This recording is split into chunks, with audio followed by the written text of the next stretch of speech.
I just okay. Welcome everybody. Here we are. This is Lance, Luke, and Martin Pea. Martin Pea is the back end guy and making sure everything goes smoothly. We have an interesting topic today, and let me go through these slides real fast. Get to the gist of things.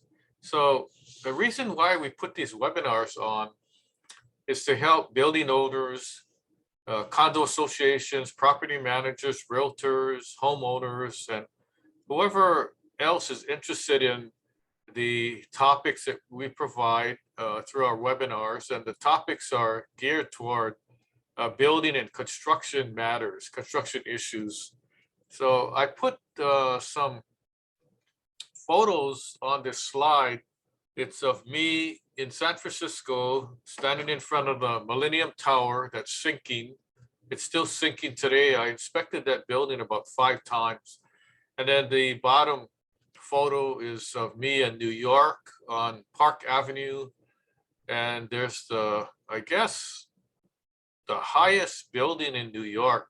But anyway, allegedly, this building has over 1,500 construction defects. So, but let's talk about the subject today, presented by Construction Management Inspection, which is a company that I own, and we do building inspections and construction management, mainly for condo buildings, but we also work on new construction and houses and other kind of building like that. But the story today is the termite story.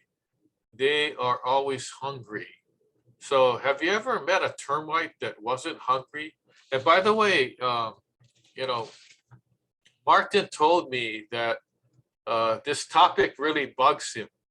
So, but, we're nice guys. So we want to give you guys free samples. So at the end of the webinar, if you're interested in getting free samples of termites, let us know.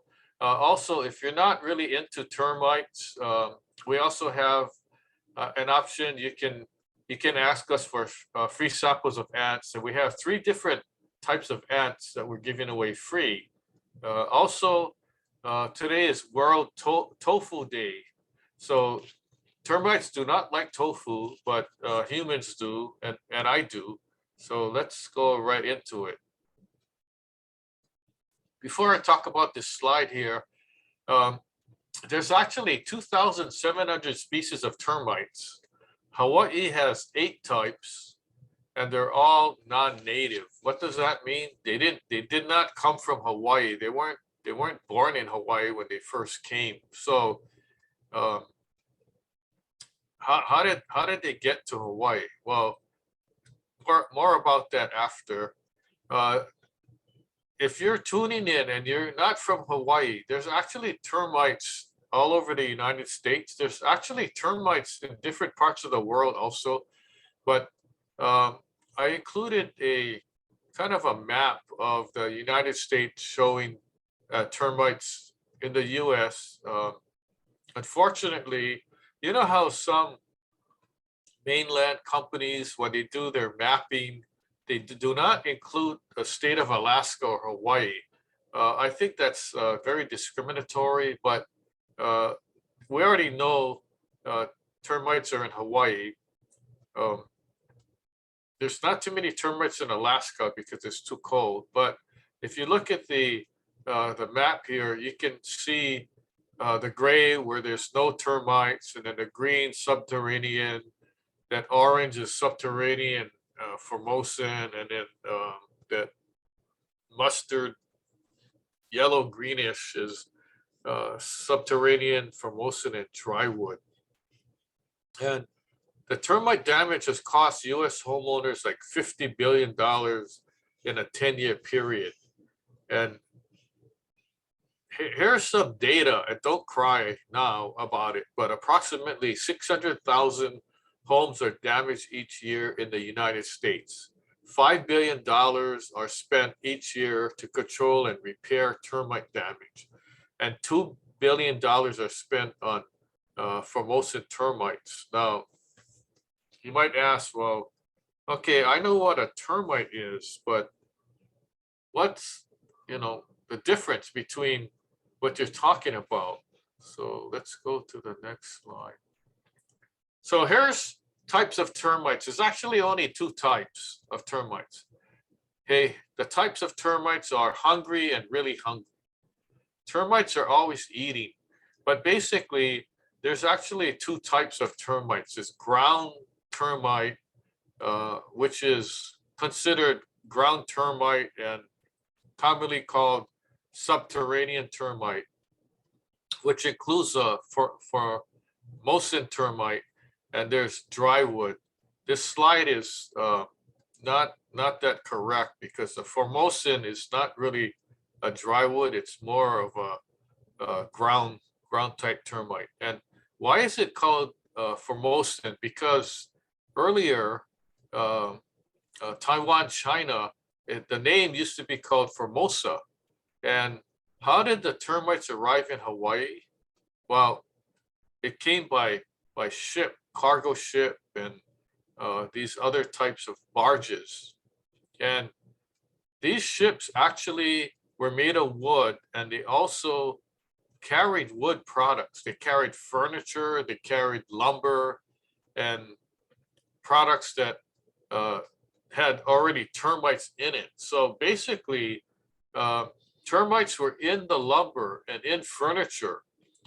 It got loaded on the ship in China, and it traveled to Hawaii. They offloaded the lumber and the furniture and all that, and the termites were already there, and that's how termites arrived in Hawaii.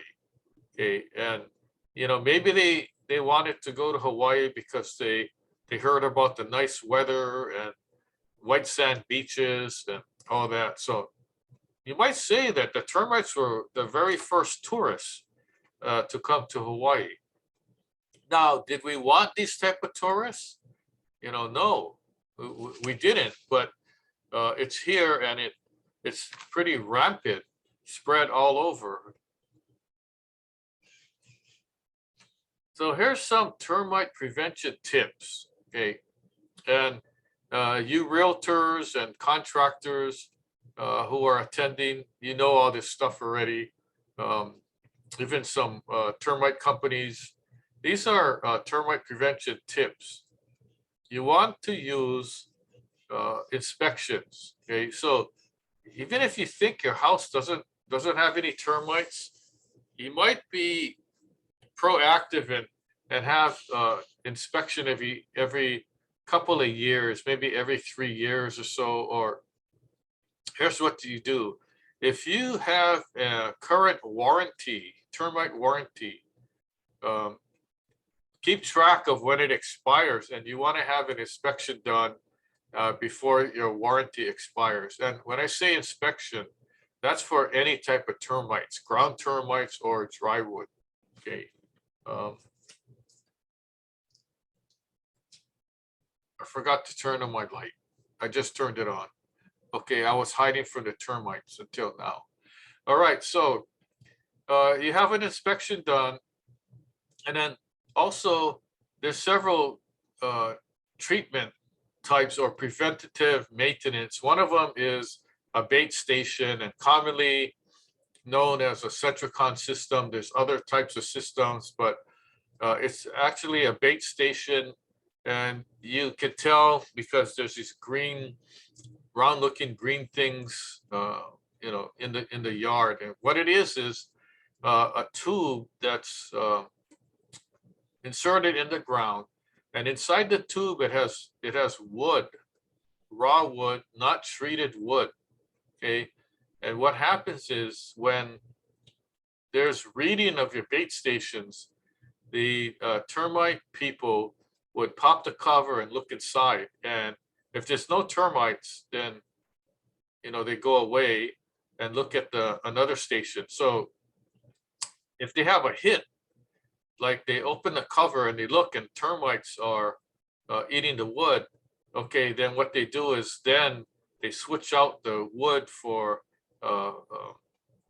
termite type of insecticide that's substituted for the real wood, so the termites start attacking that and take the poison back to their nest and kills the colony. Well, actually, that's the way it's supposed to work. It does not work all the time, and I'll talk about that a little later. Preventive, well, the treatment, you could do ground treatment, which is soil injection. You could do drywood treatment, which is tenting. And there's other types of treatment that are available. One is you use temperature. So you freeze the termites, basically, and that kills them. So you're using the cold. Another way is to use hot and heat them up.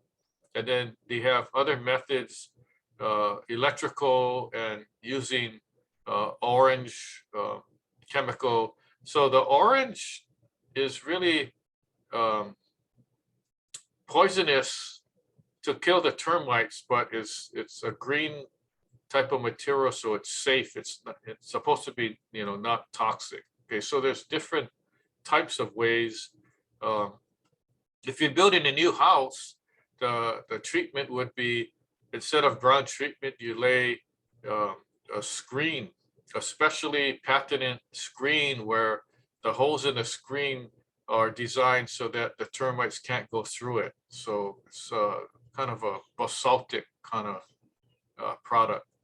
The other prevention tips would be eliminate wood to ground contact, so that if you have wood lying around your house, right, sitting on the ground, or you have your house is built where the siding or part of the house, let's say the bottom of your steps is touching the ground, it's contacting the ground termites can just go right up and start eating the wood and then enter the house. So you want to eliminate that by using metal flashing.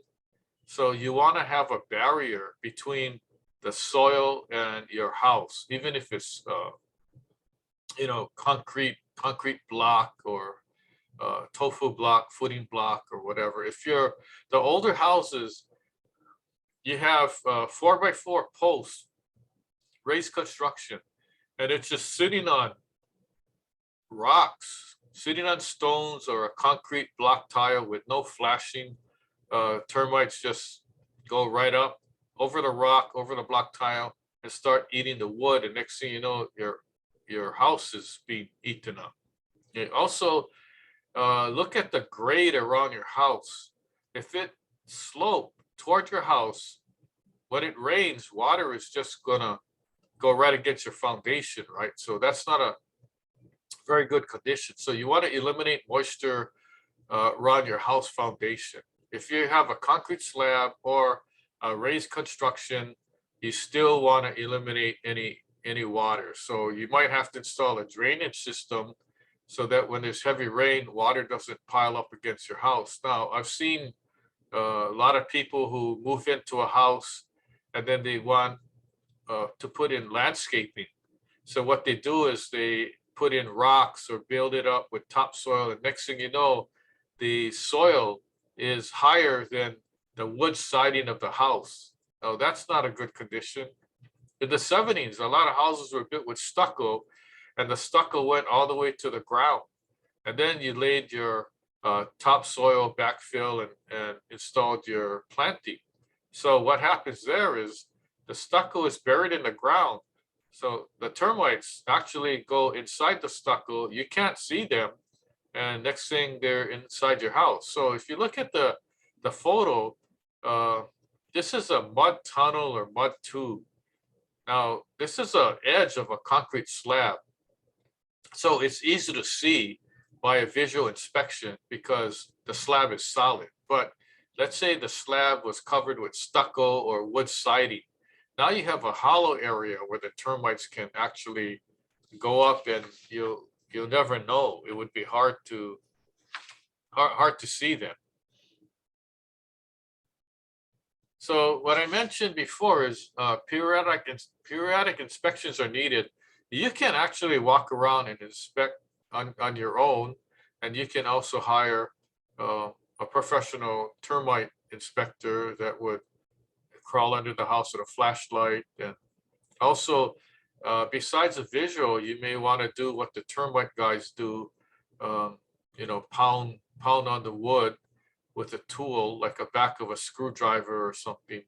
And if the wood sounds hollow, then that could be indicative of termite damage. And it could be any type of termite damage. It could be ground termites, or it could be dry wood. Okay, now, several years ago, I got a call from a client of mine in a condo, and they built this. It was an in-house thing, and they built like a large storage room, and then with an attached lanai, and they used the lanai for the workers, like lunch area and all that. So I got a call. They said, "Oh, we built this storage room and it kind of collapsed." So I go, "Okay, I'll go to check." So I figured because they built it in-house, maybe they didn't follow the proper building code and all that. So I get there, and you know, half the roof was lying on the ground, and there was a collapse. So I did further investigation, and then I discovered that they had structural damage due to ground termites. So I told the manager, I said, "Wow, you have structural damage. This is unsafe, and it's due to ground termites." And I said, "Oh, you don't have to worry, because the lead paint killed all the termites." And then like, what? I said, "No, I'm only kidding. Actually, lead paint can really affect humans, but it doesn't affect termites. So when you hear somebody say that, that's not really true." Also, I'll share another story. Let me see what the next slide is. Before I talk about warranties, here's another story. Up in Hawaii Ridge, okay, they're building, you know, at the time they're building these big, fancy, expensive houses, and they hired, the owners hired contractors from the mainland. And so they were not like skilled in building houses in Hawaii. So they built houses on the mainland. They came and they started building these houses up Hawaii Ridge. And there was one house that I was called to inspect. The house was actually under construction, and it took about a year. So the reason why I got called to inspect is a lady from the mainland said, something's wrong, because when I went to take a look at the house and opened one of the bedroom doors, the entire door fell off. And I'm like, okay, maybe the contractor did not install the hinges correctly, or, you know, forgot to put the screws in, or was loose or something like that.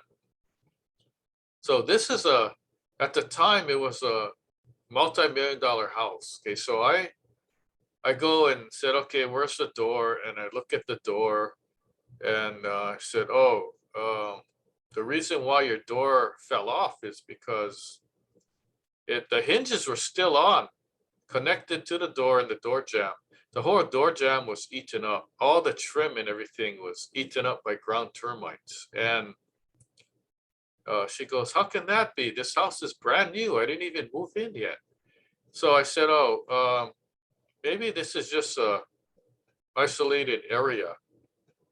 So I went back in my car, and I got my tools, and I went through the whole house, and I was every single door jamb, every single cabinet, and cabinets are made out of wood and they're not treated, and it was all termite eaten.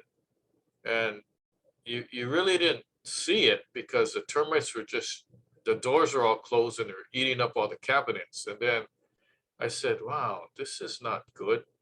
So then a contractor had showed up, because it was supposed to be a punch list inspection. So I told them, we have a problem here. There's like a lot of termites. So can you can you, I gotta check inside the walls, like the stud walls. So can you remove like a section of drywall, maybe just one sheet of drywall, which is a 4x8 sheet.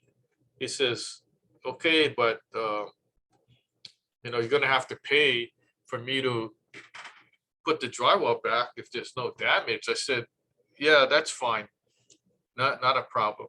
So they went and basically cut the drywall out, removed it, and man, they had wood studs, and you could actually see all the termites like running around and stuff. And the lady started crying, and she said, I didn't even move in yet, and the termites moved in before me. But the bottom line is that probably the week after they started construction, or maybe a month after, the termites started attacking the house. So I'm thinking it started attacking the house before the house was even finished. So they were eating up finished areas, and by the time the house was finished, the termites were already there. And you can treat ground termites, but there was so much damage to the wood that brand new house had to be knocked down. And here's the backstory on it. Why did they have termites so soon? So what happened is all the excess lumber, it was not thrown away, it wasn't hauled away. On the mainland, when they build houses, they dig a hole in the ground and they throw all the excess lumber and they bury it. Okay, they did that up at Hawaii Lower Ridge. By virtue of doing that, they basically started feeding the termites. Okay, so when all the excess lumber, the scrap lumber and all that was eaten up, the termites just looked at the brand new house and said, hey, there's more food, let's go and start eating the house. So that's what happened. It's a sad story, but this is a story about what happens when you don't do proper treatment, or you don't follow the standards. And there's a law anyway. The building code does not allow you to bury wood. You have to, excess wood, you got to take it off site. Okay, but on the mainland, when let's say your lot is where a forest is, they're cutting trees down and all that. They're used to building houses that way. So let's talk about the warranty. If you do have termite treatment, you got to really read the fine print in the warranty, understand the warranty exclusions, how to get the bugs out. Well, sometimes your warranty is they'll come and do a inspection, but it's only visual. It's not poking holes in the walls or pieces of lumber to try and find termites. And to me, a warranty for termites is only 1 day. Why? Because the minute they take the tent off, or the minute they leave the property, when they do ground treatment, if termites come back, it's a 1-day warranty. What do you get? Well, the warranty is saying retreatment. Now, there's some companies that say, oh, we'll pay for the damage, or we'll buy your house or whatever. But read the fine print. Normally, if there's like, let's say you're doing tenting, they take the tent off and you have a 2 to 3 year warranty. Okay, what they're gonna do is retreat, retent, or spot treat. They're not gonna fix the termite damage. Okay, so be sure you know what the warranty covers. Okay, it's good to read the fine print. The termites don't care what your warranty says, what the language is. I mean, a termite company could give a 10-year warranty, but what is that exactly? It's a prorated, and they're going to come back and retreat. Well, to me, big deal, right? So let's say they come back and retreat. Well, they're going to retreat one area that they found termites. Well, there could be termites in another area. So you look at what you're paying for, and you read the fine print and see if you agree with the terms and conditions of the language in in the contract regarding warranties. Okay, so I think that's probably all I have on termites. There's probably a lot of other things to do with termites, but basically that's short and sweet. Advice from the building expert. My advice is don't be lax. Always do your inspection. And the first line of defense is a homeowner doing their own inspection. And then the second is you bring in the professionals. Okay, if you forget or you don't do your inspections, you know, you have $1 million house, let's say you're living in. All it takes is 10 or 15 minutes to walk around and look around. And if you have excess lumber just lying on the ground, that's not a good thing. Okay, so look for drainage. Over time, your lot may have changed and the drainage conditions may have changed, right? Global warming, all these new climate conditions and all that. So one area of your house that never had a drainage problem might all of a sudden have a drainage problem now. Okay, so be aware. Don't have any moisture or water up against your house or flowing towards your house. Don't store lumber around, and make sure you do not have a easy entry for the termites to get into your house. Okay, always have flashing or always do your proper treatment. And what you miss? Well, we've given a whole bunch of webinars. It's on our website, askbuildingexpert.now.site. We've given almost on topics on every subject: roofing, concrete repair, plumbing, cast iron piping.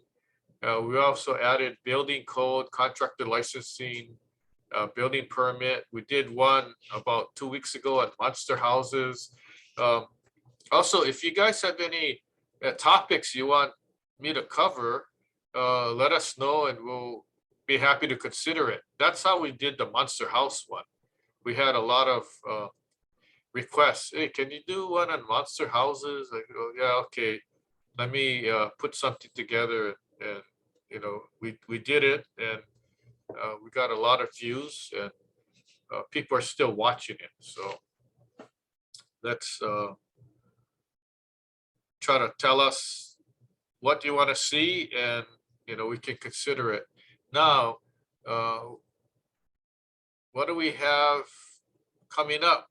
Here's the webinars that are coming up. Window safety. There's a lot of high rises that have jalousie windows or old glass that's not safety glass. We're going to talk about that. Grenfell Tower, which is located in London. There was a fire several years ago. I'm going to talk about the cause of the fire and the bad design and protocol. I'm going to be talking about a building material that was used and actually fueled the fire. After that, we got hazardous building materials, special inspections, problems in the construction industry, defective building materials, which are different from hazardous. Hazardous building materials are asbestos, lead paint, mold.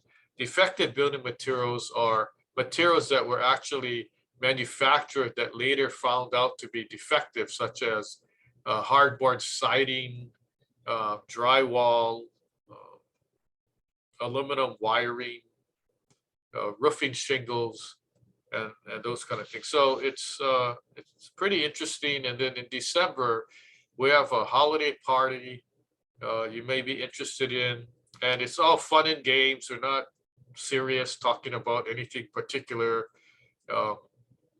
Last year we had a holiday party and we gave away about $1,000 worth of gift cards and prizes and all that. So there's no fee, there's no pay to play. Also, all the previous webinars that we're given, we have it recorded and it's on our website, so you can watch it on demand. Martin says you do not need a Netflix account, but if you're gonna sit down for hours and watch many of them straight, you might want to, get yourself some popcorn and a cold drink or something like that. So that wraps things up. If you have any questions, our brand for this whole webinar series is Ask the Building Expert, put together by the National Building Expert and Construction Management Inspection.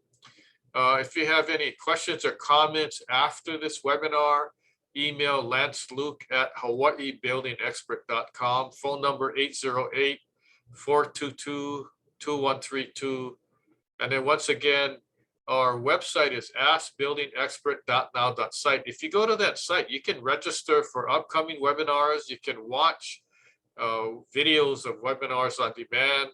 We have publications that you can get for free.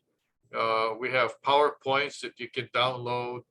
And we have a bunch of websites on different topics that you can read, such as spalling repair, cast iron drain piping, and many more. So the website is pretty huge, and we keep expanding on it. Every month we add 2 more webinar videos to it and more information. Oh, by the way, I'm working on a new book called Building Safety. If you're interested in getting a hold of the book when it comes out, let me know. I see some of you have already put your names in, and I have a copy reserved for you. It's going to be an ebook format, and after that, it's gonna be a physical book, so on Amazon. So if you're interested, you can actually go on Amazon when it comes out and buy it. But a lot of you already emailed me, you want a copy. So anyway, that wraps things up on termites, and I'm going to turn it over to Martin and see if he has any questions or comments from the audience, and then also Facebook too.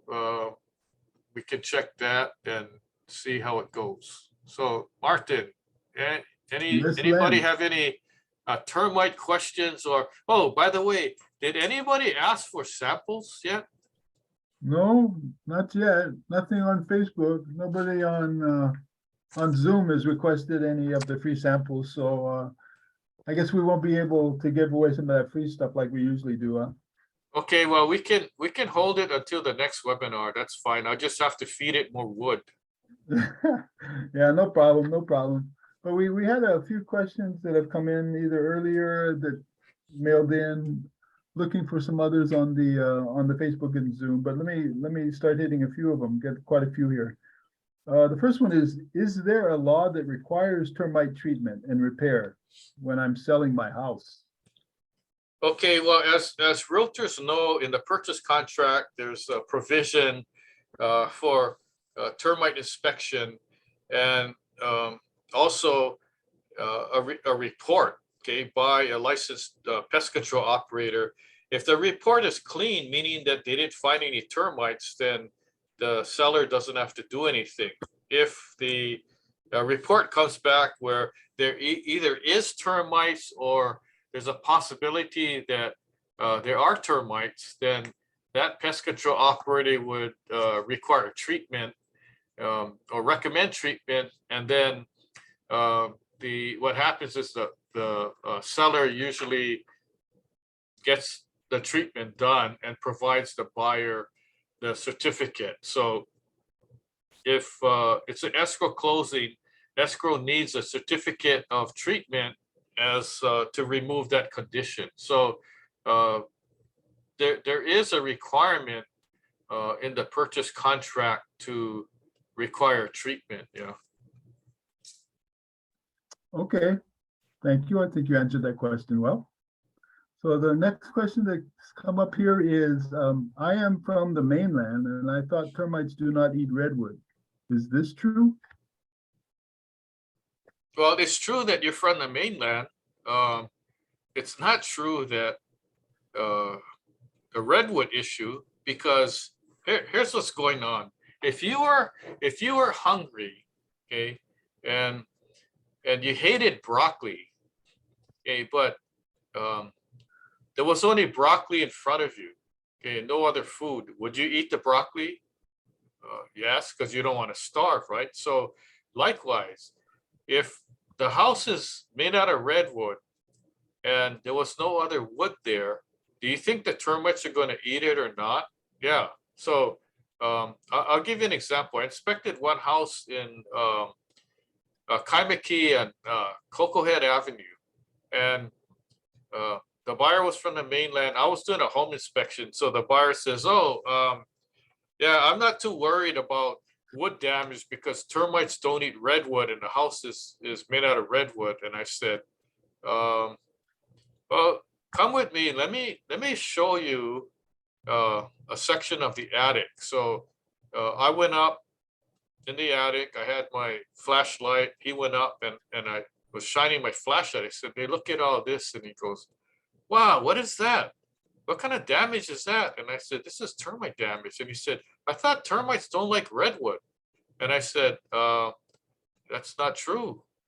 There's older houses in Hawaii made out of redwood, all redwood lumber, redwood siding, tongue and groove siding, single wall construction, redwood, and it's all termite eaten."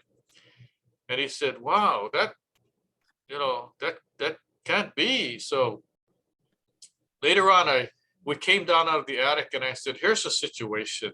The history of termites, okay, on the mainland, you have like huge redwood trees, redwood and sequoia trees. They can grow, thousands of years old, 500 feet high. I've been to redwood forests on the mainland, especially in California, and those trees are huge, and they're redwood trees, right?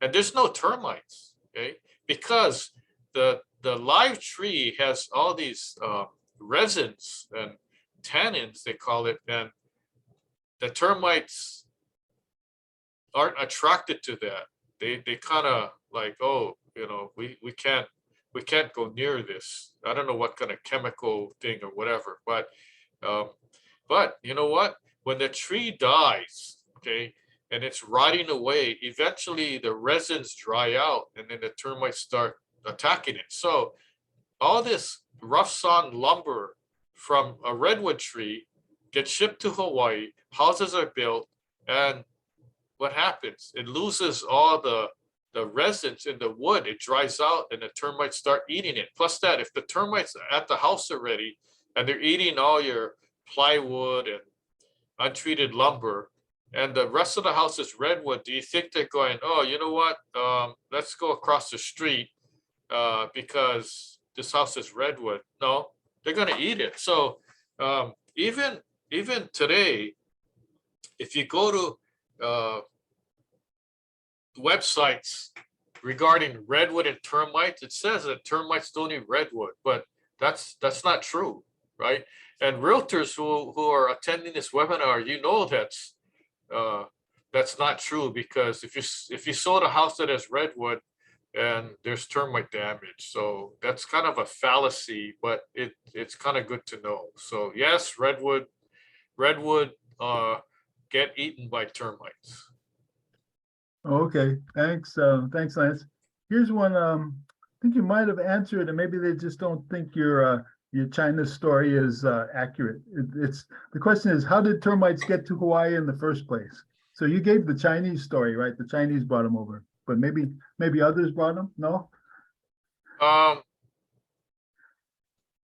Unless they swam over, or they could have caught if it wasn't by boat, maybe they got two first class tickets and they came on Pan American Airlines or some, I don't know, but somebody brought them in. They weren't here in the beginning. So it's these people who are bringing stuff in, and at the time they didn't know, right? So they did not know that there was termites in the furniture. In fact, remember there was this ship called Oceana Floating Restaurant, and it came from China, and it was parked at the Aloha Tower area, right in the harbor, and it was there for years, and they had termite problems, and the termites didn't come from Hawaii on Bishop Street and actually go on the ship. When the ship came, it already had the termites already, so they just started eating. So termites will eat a boat, they eat a house, whatever, any kind of wood. It doesn't matter. They're not particular. They don't like.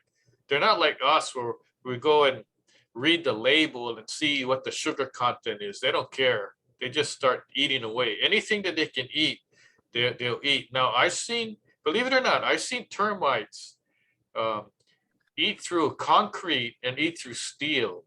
I'm not saying that they're eating the concrete or steel, but somehow I don't know. I've seen termites go through those building materials. I was kind of shocked myself, but I don't know how they did it. Maybe I'll do some more research on my own. A good answer. Yeah, like we know, when you're hungry, you do whatever you need to do, to get the food. So, Yep. yeah. Okay, the next one here is what is your opinion on those bait stations, and are they any good? Okay. One popular brand name, Centricon, is green. I'll tell you, they do work, okay, but they're not guaranteed. If you read the Centricon warranty or other bait station product warranties, there's no guarantee that it's going to eliminate termites, okay? And here's the reason why. There's no way you can. The bait stations aren't installed right next to each other. So there was a house in Enchanted Lakes, okay, that I inspected, and they had a Centricon system. So you would think no termites, right?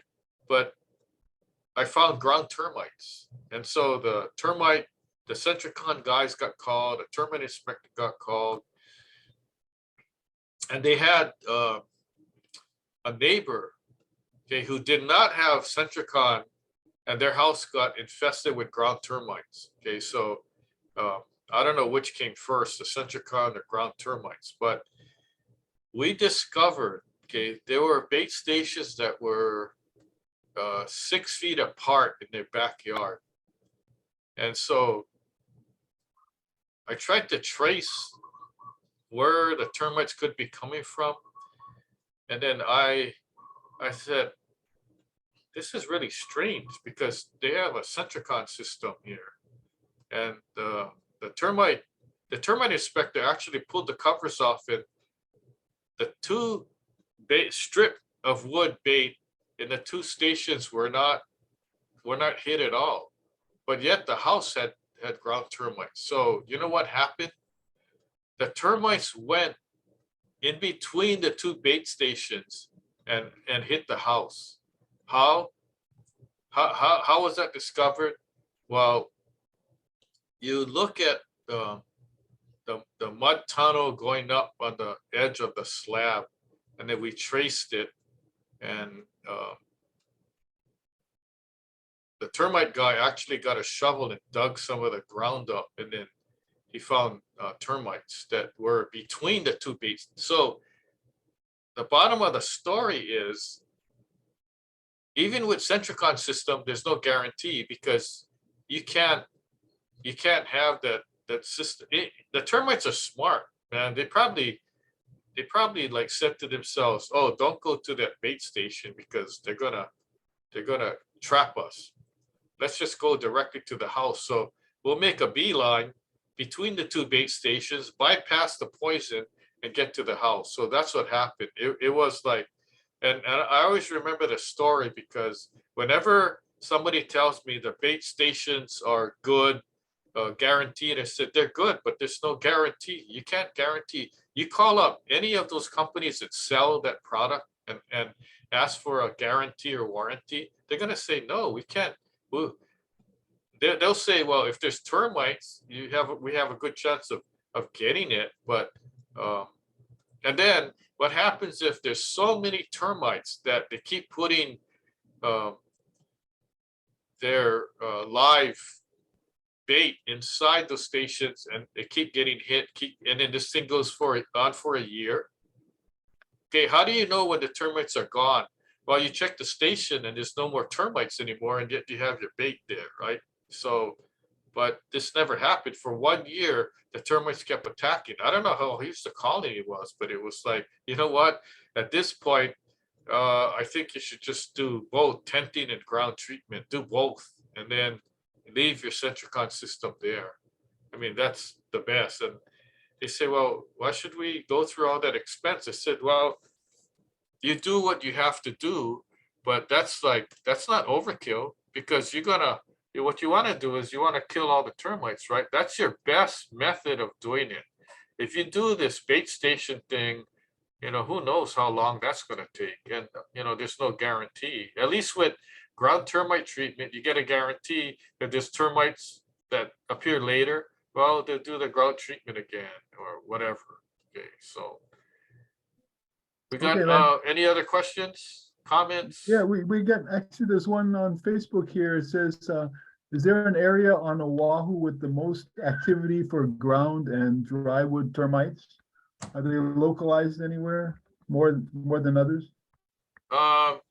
They're all over. Okay, so based on my experience, Kailua, Kaneohe, out in Eva Plains. I mean, I've seen like houses that were 8 years old where doors are falling off, cabinets are falling off. They got hit with ground termites. What other areas? Wahiwa. I mean, almost every area. It's not really isolated. Areas that were formerly fields, agriculture fields that had sugarcane and pineapple. There's actually termite nests there already. Typical, like by the Aloha Stadium, you have a huge townhouse complex, Cross Point. I mean, they got hit major with ground termites. And before Cross Point was built, it was basically hollykoa trees and weeds and all that. But the termites are everywhere. Termites are in forests. If you go hiking and the forest area, termites are there eating all the dead wood. And sometimes they're actually attacking a live tree, right? So they start eating the outer bark and then they get inside. And in some cases, the tree dies because of the termite attack. So interesting, there's not really one area per se that they're all over the place. I mean, your neighbor could have it and you don't have termites, or vice versa, right? So yeah, thanks for the question. If you have any other comments, just post it on Facebook. Yeah. Okay. Thanks, Lance. Yeah, it sounds like we can't get away from the termites yet. So the next question we get here is, does the building code require the use of treated lumber? Good question. Yeah, it does. The International Building Code and International Residential Code, there's a section, they have a chapter on wood and they have a chapter on termite protection. And the answer is yes, the building code requires treated lumber. Now, even if the code did not require treated lumber, you want to build with treated lumber anyway. And a lot of places, they don't sell lumber that's not treated. Okay, so you're halfway there, but you want to use treated lumber as much as you can. And even treated lumber is not a guarantee that the termites aren't gonna hit. And reason being is that when the lumber is treated, let's say you have pieces of 2x4 and it's pressure treated, there's no guarantee that that chemical is going to go all the way to the middle of the 2x4 or 4x4, right? So it's basically a guarantee that the surface of the wood is treated, and that's where the termites attack, right? They they have to start at the surface of the wood before they get to the inside. If the inside is not treated, then you might have an issue. But yeah, treated lumber is required now. They don't have treated lumber for all your small trim, like your finish carpentry work, all your little door trims and pieces of wood blocking. There's a lot of different small pieces of wood that go into building a house. That's all not treated lumber, right? Your cabinetry, if your cabinetry is made out of wood, okay, or particle board, that's not treated. So cabinets usually are the first to get eaten up, right? And it's just even plywood. They don't eat the entire plywood, they just eat the wood portion. So just remember, when the termites are hungry, they'll start eating anything, basically. Okay, Lance, thanks, yeah. Let's see, get a couple more here. This one looks like more of a comment. Let me read this. That's kind of long. You were the construction manager of my townhouse wood repair and painting project. You specified treatment of cut lumber even when the lumber was already treated. Says, I remember a contractor arguing with you, and when you cited the building code requirement, he then told everyone that you were the code expert and knew your stuff. Oh yeah, it sounds like you've got some fans out there. All right, I So, like fans. Fans are good. I remember that was a project in Mililani, and they were doing it's a painting project, but they had to do wood repair, and so there was a section of the siding that was rotted. They removed it, and the interior studs were also rotted out and termite eaten. So they had to repair it, right? So they had to use treated lumber, but then when you cut the lumber, that's called an end cut, and your end cut is exposed now, and so the building code requires, it's called treatment of your end cuts. So although the lumber is treated, you have to use a special chemical to treat, and it's basically painting using a paintbrush and coating the end. Why do you do that? It's because the inside of that 2x4, 4x4, 4x6, or whatever the structural framing sizes, you coat it so that the termite doesn't get to the raw wood. Okay, and that's called end cut treatment. That's a code requirement. And I've been on union jobs where they get lazy and they forget. And I tell them, hey, don't forget to treat the end cuts, because once you forget, and now your drywall goes up, guess what? You can't see it anymore, right? So that's just a caveat, something to consider. But thanks for the comments. yeah, good one, yeah. Okay, next question we got here is, how can the condo board be sure that the owner's contractor is using treated lumber? And why should the board care anyway, since all the work is being done inside the unit? So it looks like one of these unit repairs. Okay, I didn't touch too much about condos, but termites are also found in condos, and it doesn't matter. You could be on the 26th floor, and I've seen termites, and it's drywood termites, and they come in, they fly in, and all of a sudden they start attacking your doors, your cabinetry, and things like that. So the answer to the question is, usually the way a condo is set up, the unit owner does not own the walls. Okay? The walls are considered a common area, which is common to the building. It's part of the building. So the reason why you want to make sure that the work is done properly is that if the termites start attacking the walls and get to your neighbor's walls and your neighbor's cabinets, that's not a good thing. So the condo association does, by law, have jurisdiction over the building or common area, even if it's inside your own unit. So that's why you want to make sure that if you live in a condo, your neighbors don't have termites. So when they're doing renovation work, yes, they need to use treated lumber, and they need to follow whatever the building code is. So that's why a lot of condo associations are requiring unit owners that are doing renovation to get a building permit or at least comply with the building code. So condos do have termites, and we've seen it before. Very good, Lance. Well, if you get wood, you can get termites, right? That's bottom line. Okay, Yep. next question here is apartment building thing. My family owns an apartment building and one of our tenants reported termite damage and the front door is falling off. Sounds like a falling off door problem. Can I just ask the tenant to fix it and send me the bill?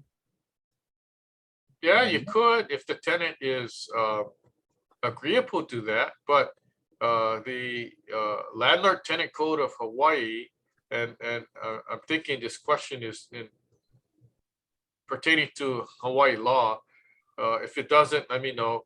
But the Hawaii residential landlord code requires the landlord to be responsible for repair and maintenance. So the landlord is actually responsible. Now, if the tenant says, no, it's not my job, you do it, then the landlord has to do it. But sometimes, tenants have been there for 20 years and they have a good working relationship, and the tenant says, oh yeah, I know how to fix it, I'll fix it, and send you the bill, and then you can reimburse me. But the safer way is to just hire a handyman and have them do it, and not worry about asking your tenant to do it, because there could be an argument later where the tenant sends you a bill for $500 and you're like, hey, I didn't agree to this, and the tenant said, hey, you asked me to do it, so I did it. The door was $200 and my labor was $300. So you might get into an argument there. So the cleanest and safest way is just, as a landlord, just fix it, right? Hire somebody, fix it, and don't expect your tenants to be doing any repairs, right? But it happens all the time. But you just got to be careful, because if you don't agree to a price up front, then you might get stuck. And then what happens is, in the end, even if the bill is $300 and or $500, and you find that that's too much, you could have hired a handyman and he would have done it for $250 instead of $500. If the thing goes to court, you're going to lose, because the argument, the tenant would say, hey, the guy forced me to do it and I did it, and so the judge's going to say, hey, he did the work, he deserves to get paid, right? Oh, but he didn't do a good job or whatever. So don't even go there. Just hire your own people and have them do the work. Don't rely on the tenant. All right, good tip, Lance, good tip. Get another one here from Facebook, looks like. Is it true that tenting only affects dry wood termites and does not affect ground termites? Good question. Yeah, thank you for that. It is true that the tenting only eradicates the drywood termites, but in some cases, if the ground termites are above ground, it will kill those termites, but it's not going to kill ground termites. You know why? Because the termites are smart. When they know something's happening, right? And these are ground termites. They're in the ground already, and some of them are in the house. What they do is they're going to seal off their tunnel, right? They're going to seal off their tunnel so that all the termites that are in the ground aren't affected by the extermination. When they're tenting, they inject the chemical and it ends up, being like smoke, except it's clear. It's a gas, right? So these termites are so smart. They seal off their tunnel.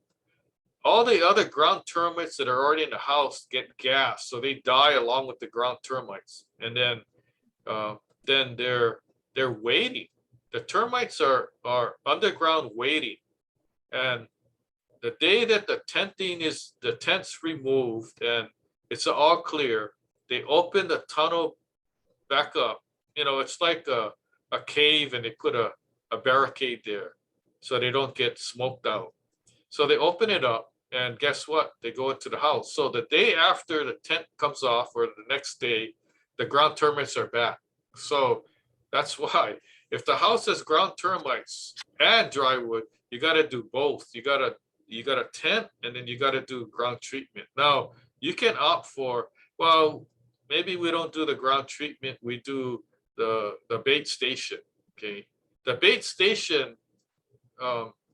If the termites are already underneath your house, the bait station isn't going to help. The bait station is to prevent termites from actually attacking your house. I rarely see it work the other way, where if you have termites in your house already, you put the bait station and now they're going to a bait station, right? So just be aware.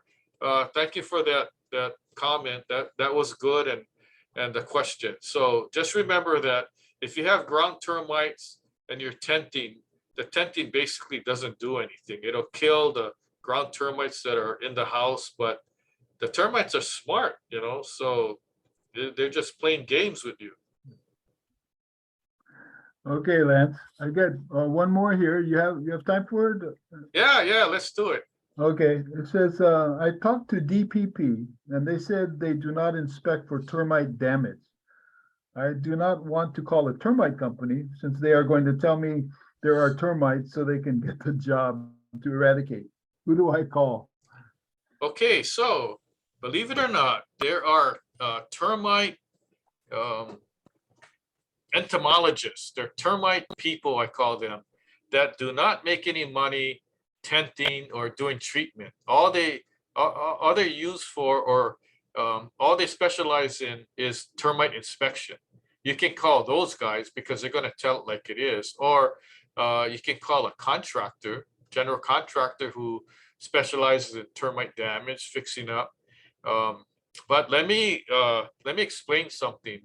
The DPP they're not a termite inspector. They're not going to inspect for termite damage or termites. Okay, but if the house is so unsafe because of termite damage, the DPP will come in.